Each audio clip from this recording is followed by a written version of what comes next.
Namiri Bookmak, Ngara Yaku Duncan Maskell, Ngara University of Melbourne War, Bungawa. Wow. In English again, whilst you move, my name is Duncan Maskell, Vice-Chancellor of the University of Melbourne. I'm very happy to be on the country of the Gumatj people. I come with respect for the traditions of the Gumatj and wider Yolngu community and your elders living and past. I acknowledge the Dilak and its members gathered here for the Garma festival of traditional cultures, and I acknowledge also the richness of the culture here, with language at its heart, including the 13 different languages of the Yolngu-speaking people. As Vice-Chancellor from the University of Melbourne, I bring with me a message of respect from a university which is more than 160 years old, founded in 1853. And I recognise that that institutional history pales into insignificance compared with the thousands of years of history and culture of the people on this land, this country, in Arnhem land. One of the key values at our university that we share in common with the great ancient cultures of this land is a tradition of respect for and nurturing of knowledge. Like you, we value education as one of the most important things that a society can do for its people. We value education for the great good it can do in people's lives, and we value the teaching of knowledge in wide and disparate fields. Just one example, the group I lead from Melbourne at Garma 2019 includes members of the Atlantic Fellows for Social Equity Programme, and may I acknowledge in the audience Mr. Chris Urksley, who is President and CEO of Atlantic Philanthropies based in the USA. The Atlantic Programme is a great educational initiative shaping future leaders for Indigenous communities. We cherish education and nurture it for the good it can do in every community. We also challenge knowledge through our research and help to build our understanding of the people, places and things that we live with and through. Few have put this better than a young Gumatj man speaking here at Garma last year, Michael Yunupingu. He also spoke very powerfully at the Bungal the other night. Michael is a student and his words about education are powerful, so I would like to quote them now. He said, "Education is the most powerful tool for breaking down barriers and the only way we can adapt with the rest of Australia whilst maintaining our strong culture. Education should be an ongoing process where we can all learn from each other in many different ways. In my short exposure to Garma so far, I have learned a great deal and have glimpsed how much more there is to learn from your culture." Michael continued with words that I find very moving. He said, "We cannot change the past, but we can, all together, Balanda and Yolngu as one, have the opportunity to create a fair and better future. We can improve education and have a future where we have our own Yolngu doctors, Yolngu lawyers, teachers, and most importantly, positive role models."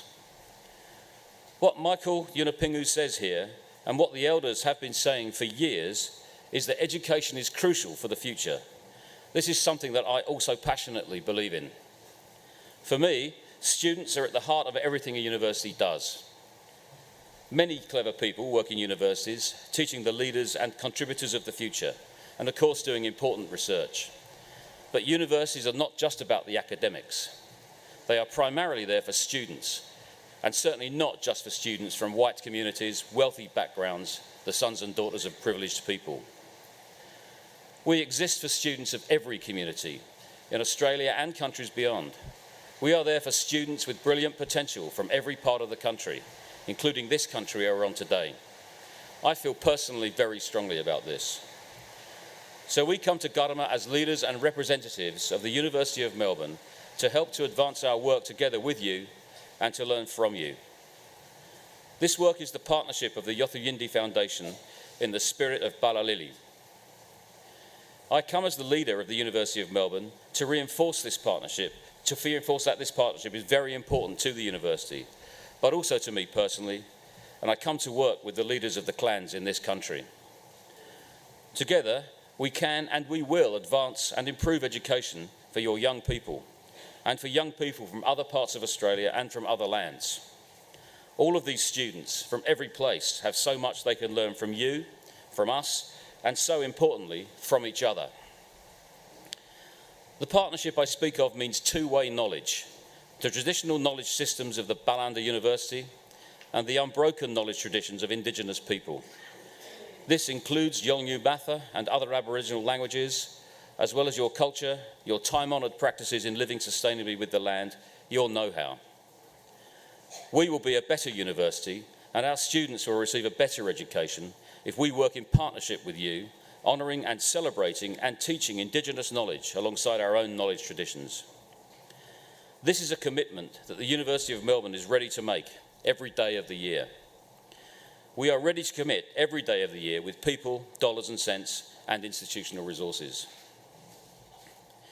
One symbol of this strong commitment to partnership, and something exciting and new that I'm announcing here today, is the setting up of the new Melbourne Indigenous Knowledge Institute at the university.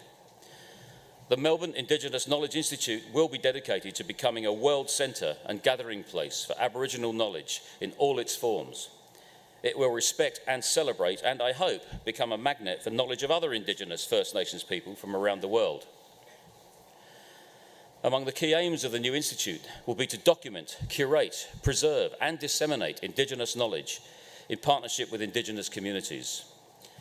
We had the privilege of visiting the Mulka project yesterday, and I hope that we can deepen that partnership and continue to work together to ensure that the cultural heritage of the Yolngu people is returned to them. This institute will build on exciting work already happening involving university researchers and teachers and Indigenous communities across Australia.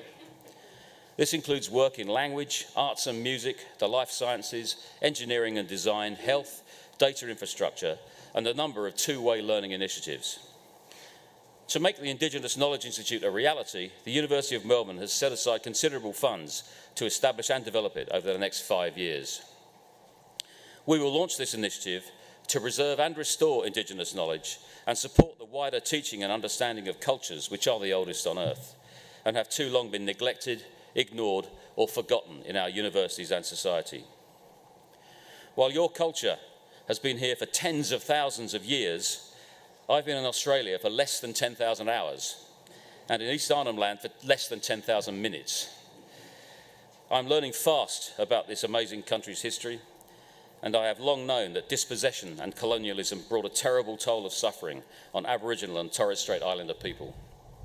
I know that an important writer and university academic, Bill Stanner, spoke the truth when he said back in 1968 that the Australian nation had a long-developed bad habit of overlooking Aboriginal experience. Stanner put it this way, to quote, "It is a structural matter, a view from a window which has been carefully placed to exclude a whole quadrant of the landscape. What may have begun as a simple forgetting of other possible views turned under habit and over time into something like a cult of forgetfulness practiced on a national scale." Since the late 1960s, there have been tides of change in Australia to recognise the wrongs done to Aboriginal people and recognise Aboriginal people themselves. But not enough has changed. And I want to make clear my view that universities are one of the guilty parties in being too slow in making change. Australian universities need to do better to make national change happen. We need to do our considerable bit in leading this change. And that is one of the many reasons why I'm here at Garma. Part of what we have to do is to shake up the apathy in institutions up and down the country. Bruce Pascoe, a Victorian Kulin writer I greatly respect, nailed this issue last year when he said, "The reason for the national apathy to racial politics in this country stems from the national ignorance of Aboriginal culture and economy, and that ignorance has to be laid in part at the feet of our leading institutions. A legion of professors and other academics at our universities decided that it would be unnecessary for our golden youth to know what the explorers witnessed of Aboriginal excellence. Now is the right time to speak out and act, because a new moment of hope has arisen, with Minister Ken Wyatt's commitment to work towards holding a referendum during the current sitting of the Parliament of Australia. I am not in Parliament and the university is not the government, but we can lend our voice to the call for recognition in Australia's constitution of Aboriginal and Torres Strait Islander people.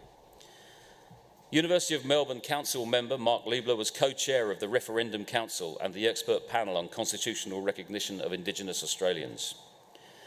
Mark recently spoke of the importance of building bipartisan support around the model of recognition presented in the Uluru Statement from the Heart. My predecessor as Vice-Chancellor, Glyn Davis, was also one of the first public leaders to welcome the Uluru Statement from the Heart in 2017. As the current Vice-Chancellor, today I want to say that the words of the Uluru Statement connect deeply with me too, and especially these words.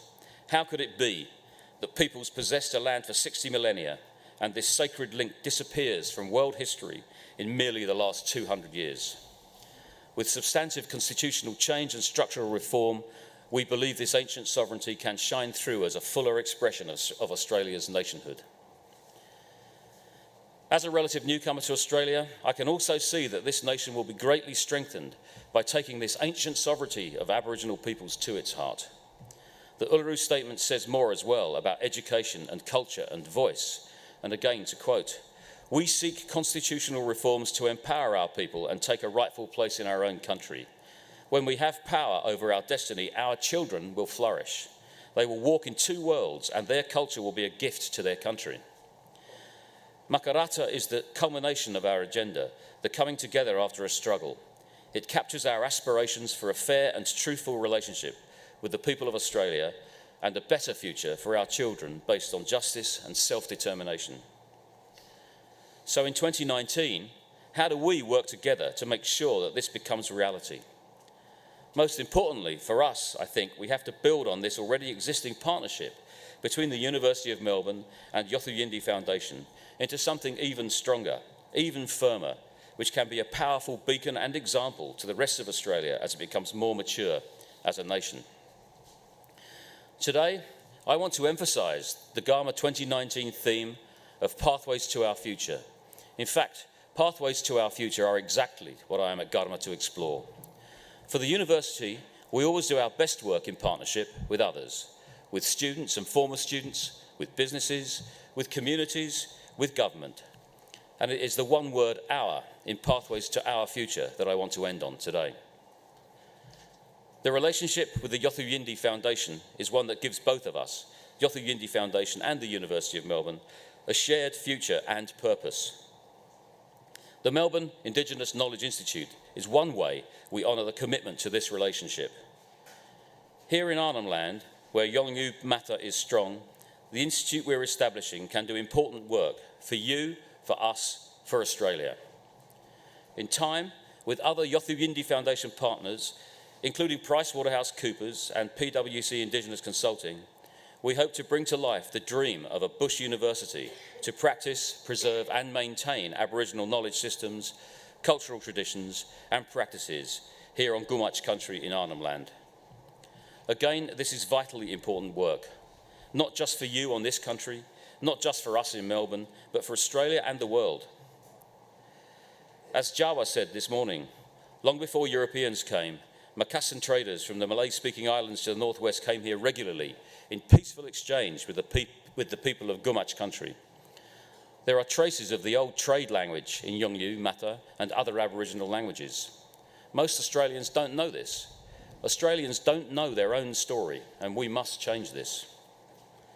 The big goal that we are working for is just this, a shared vision between the University of Melbourne and the Gumach and wider Yolngu community, honouring equally two knowledge traditions, the Indigenous and non-Indigenous.